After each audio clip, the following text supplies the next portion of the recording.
जानो पड़ी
अपने आप में एक अद्भुत है, अजीब है, और इतना जोश इतनी गर्मी के अंदर, और सबसे बड़ी बात इतना प्यार हमारी माताएं और बहनें दे रही हैं। मैं किन अल्फाजों में आपका शुक्रिया अदा करूं, मेरे पास वो अल्फाज नहीं है। भाइयों, ये चुनाव चल रहा है, चुनाव में तरह तरह की बातें चल रही हैं। मैं ज्यादा टाइम नहीं लूंगा आपका, कुछ बातें करूंगा आपके बीच में। मैं आपके बीच में हाथ जोड़ करके वोट मांगने के लिए आया हूं। भारतीय जनता पार्टी का प्रत्याशी होने के नाते, भारतीय जनता पार्टी का कैंडिडेट होने के नाते आप सब भाइयों से हाथ जोड़ करके अपील करता हूं कि आने वाली 5 तारीख को एक एक वोट को कमल कर बटन दबाएं और भारतीय जनता पार्टी को कामयाब बनाएं। भारतीय जनता पार्टी को क्यों कामयाब बनाना है हमें, मैं कुछ बातें आपके सामने रखना चाहता हूं। पिछले 10 साल से बीजेपी की सरकार हरियाणा के अंदर है।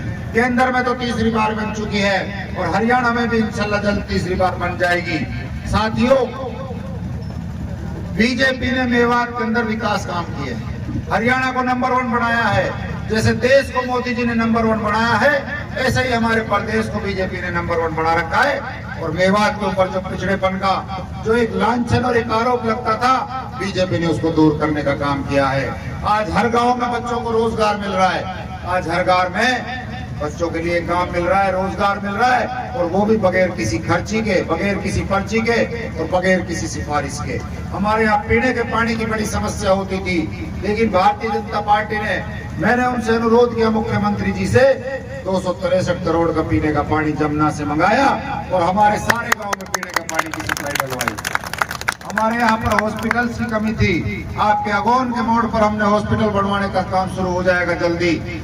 और आपके यहाँ कितने अच्छी शानदार तरीके से एक पावर हाउस बन गया, सड़कें बन गई, पीने के पानी की व्यवस्था हो गई, हॉस्पिटल्स बन गए, और सबसे बड़ी बात, गांव के अंदर विकास के लिए पत्थर और ईंटें का प्रबंध भी सरकार ने किया है ताकि गांव में सड़कें और रास्ते अच्छे से बन सके। साथियों, दूसरी तरफ हमारे पास क्या ऑप्शन है? कांग्रेस पार्टी, जिसने हमेशा 36 बिरादरी को निचोड़ने का काम किया है, लूटने का काम किया है। अगर वो 70 साल तक कुछ काम करके देती, इसी तरीके से हमारे इलाके में काम होता, तो आज हमारे मेवात के ऊपर पिछड़ेपन का धब्बा नहीं रहता।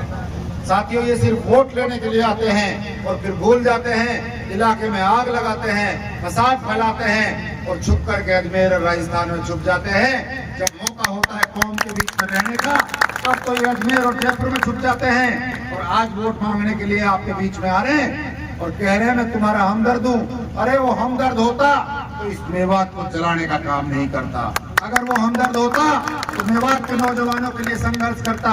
अगर वो हमदर्द होता तो हमारे जो नौजवान अंदर गए उनके लिए वो आवाज उठाता। आज तक उसने कोई अल्फाज बोला है क्या? अभी उसकी जुबान से कोई अल्फाज नहीं निकला। सिर्फ अपने मतलब के लिए, अपनी मकसद के लिए वो तरह तरह की बरगलाने की बातें करता है। लेकिन कौम को और इलाके को जिस तरीके से उसने आग में झोंकने का काम किया है, जिस तरीके से हमारे मेवात में फसाद फैलाने का काम किया है, ऐसा मेवात हमारा कभी नहीं रहा। मेवात हमारा 36 बिरादरी का नाता है। हिंदू और मुसलमान का हमें ये नहीं पता कौन हिंदू है कौन मुसलमान है। हम एक दूसरे से नाते से बोलते हैं, हम एक दूसरे से मोहब्बत के साथ रहते हैं। कभी हमें फील नहीं हुआ कि हिंदू कौन है मुसलमान कौन है। लेकिन ये चंद लोग हमारे मेवात को जला करके हमारे बीच में खाई पैदा करना चाहते हैं। लेकिन मेवात इतना कमजोर नहीं है, चाहे हिंदू हो चाहे मुसलमान हो। मेवात की 36 बिरादरी की कौम ऐसे नालायकों को सबक सिखाएगी और ये इतने कमजोर हैं, आपको किसी से लड़ने की, किसी को धमकाने की जरूरत नहीं है। 5 तारीख को आप कमल पर बटन दबा देना, ये अपने आप खत्म हो जाएंगे, इनका नामो निशान खत्म हो जाएगा। लेकिन आपको मेहनत करनी होगी। एक एक नौजवान को, एक एक कार्यकर्ता को, एक एक माता और बहनों को, एक एक वोटर के पास जाकर के आपको भी मेहनत करनी पड़ेगी। मैं अकेला चल रहा हूँ, आप लोग मेरे साथ खड़े तो मेरी हिम्मत सातवें आसमान पर चल रही है। लेकिन मैं अकेला कुछ नहीं कर सकता, आप लोगों का सहयोग और साथ चाहिए। इंशाल्लाह आप मुझे विश्वास दिलाइए कि 5 तारीख को ज्यादा से ज्यादा वोट डालेंगे और डलवाने का काम करेंगे। मैं आप लोगों के बीच में चाहता हूँ, हाथ खड़ा करें भाई। बहुत बहुत शुक्रिया भाइयों। ये जोश है। 4-5 दिन और बचे हैं, आज 30 होंगे, 3 ही दिन बचे हैं सिर्फ सही मायने में। तो 1 और 2 और 3, 4 में तो प्रचार बंद हो जाएगा। 5 तारीख को सुबह 6 बजे से अपनी वोट डलना शुरू हो जाएगी। तो भाई सबके लिए यही निवेदन है, टाइम कम है मेरी, आप सबसे बार बार यही निवेदन है कि अपने आप को नसीब अहमद समझ करके, कैंडिडेट समझ करके आपने अपना चुनाव लड़ना है और भारी बहुमत से भारतीय जनता पार्टी को जिताना है। आज फिरोजपुर जिला विधानसभा में आज से 15 और 20 दिन पहले जब हमारा टिकट नहीं मिला था, तब तक तो कुछ लोग कांग्रेसी थे जो ये कह रहे थे तो कांग्रेस की बहुत अच्छी कह रहे थे। अब वो कह लगा जब टिकट और प्रचार शुरू हुआ, टक्कर तो बन गई। अब कहा कह रहा वाड़ी इतनी गाँव को सकरुल्ला को वाड़ी मोदेश लगे जैसे आज छोड़े ना। ये आम आदमी की बोली है। और क्यों हो रहा है? क्योंकि आप लोगों का प्यार, आप लोगों का हजूम, आप लोगों का सहयोग जो मुझे मिल रहा है, उसके आधार पर मुझे भी पूरा विश्वास है इंशाल्लाह इनको जो है यहाँ से भगा करके काम करेंगे। और ये राजस्थान में छुप के फिरने में आपके सामने ये बात बड़ी जिम्मेदारी से कह रहा हूँ। ये लोगों को धमकाने, लोगों को भगाने का काम कर रहे हैं। पहले अपने जमीन के नीचे देख ले, पैरों के नीचे जमीन है कि ना है। जमीन खिसक चुकी है इसकी, इसलिए बोखड़ा चुका है, हल खड़ा चुका है और तरह तरह के बरगलाने के बयान दे रहा है। इसलिए साथियों, इसको और भी ज्यादा मजबूती के साथ खत्म करने के लिए, इसको जो है चुनाव हराने के लिए हमें भारतीय जनता पार्टी के चुनाव चिन्ह पर बटन दबाना है। ये अपने आप फूड की तरफ बिखर जाएंगे, इनमें कोई दम ना है इंशाल्लाह। मैं आपके बीच में आया, जो मान सम्मान और पगड़ी पहना करके मुझे इज्जत से नवाजा, मैं पूरे गांव का, पूरी चौधर का, पूरी सरदारी का तहे दिल से शुक्रिया अदा करता हूं। और अभी मैं सभी साथियों से अपील करूंगा, क्योंकि अब खोड़गांव का अगला प्रोग्राम है, उसके बाद सांगिल बास, मेरियान बास, इब्राहिम बास, जोधड़ियान बास, पथराड़ी और बहुत शानदार तरीके से स्वागत प्रोग्राम हो रहे हैं। आप सब भी उसमें सहयोग करें और चलें। आप सबका बहुत बहुत धन्यवाद। अस्सलाम वालेकुम, आदाब, जय हिंद।